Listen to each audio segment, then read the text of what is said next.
So, good morning po sa lahat. So, ngayon, science vlog naman tayo. Kahapon daw, December 27, kasi 28 na ngayon. So, kahapon daw, lumabas yung sinasabi nilang cold moon. So, ano tong cold moon? So, ito yung mga ito ay ang tawag sa full moon ng December. Ito ay nakuha, ang pangalan na to ay nag-originate dahil sa tradisyon ng mga Mohawk. No?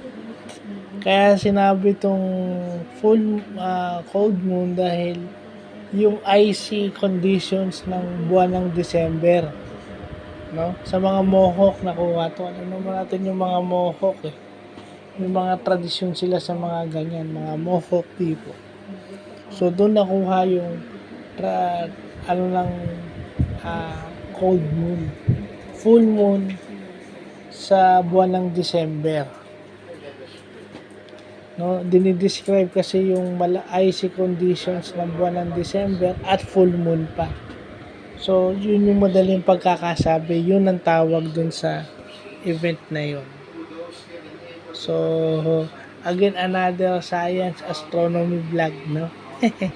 Yun ang madaling napag-aaralan o natututunan ko outside the school. So, yun lang po.